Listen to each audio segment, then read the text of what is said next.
Hello, and welcome to the School Library Scoop with Scottie.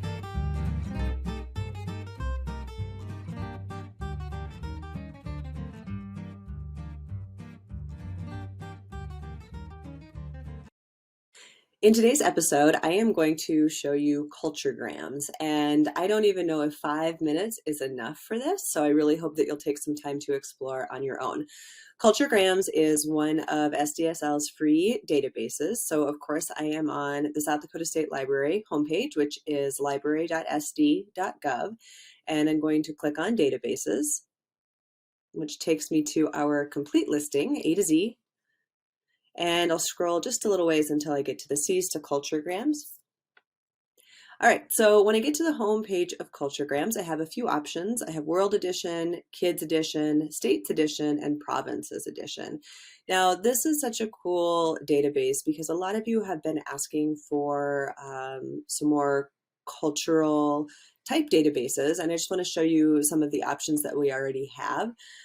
This is really great to share with your social studies teachers or even for you to do research projects in your library. So the one I'm going to show you is World Edition. A lot of them work in the same way, so you'll kind of get the idea here. I'm going to say Explore. Now, if your students had a specific region or country that they knew they were working on, they could click right on it, either on the map or in the click down menu or down below the map here as well.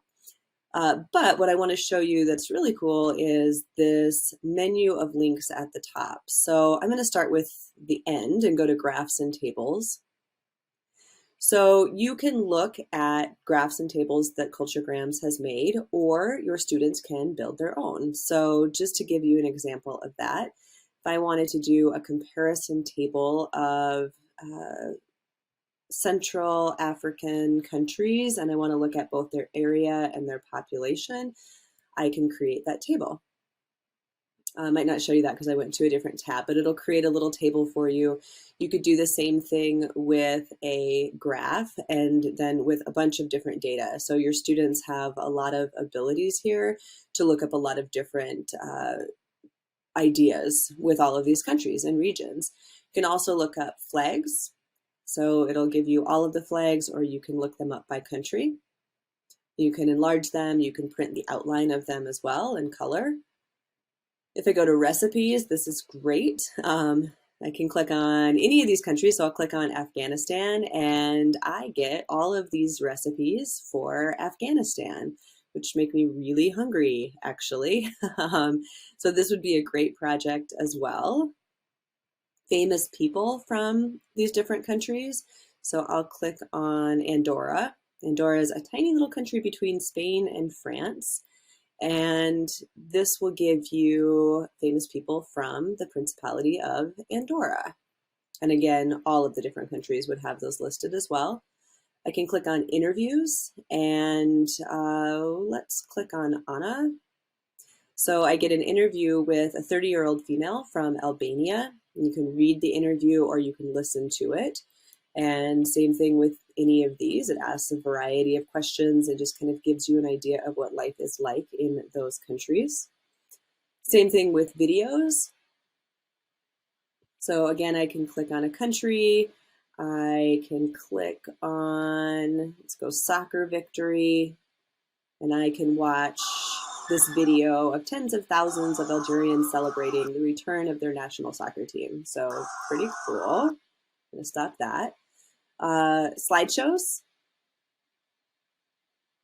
See if my computer will work fairly quickly here. So I can go to slideshows and it'll bring up a similar menu as it did for videos, which, for Afghanistan, I think it had agriculture and economy, etc. So you could click on those and scroll through the slideshows and show those to your students. It's not coming up for me right now because my computer decided to be slow. But the same thing with photos, and you get the basic idea. Let's see if I can get back to the home page.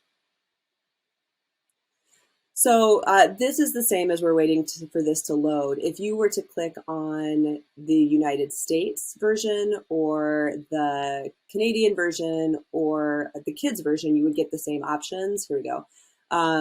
But just for these specific areas. So much to unpack here. Please explore. Please let me know if you have any questions, but I hope you can use this in your library and also share it with your teachers. Thank you. See you next time.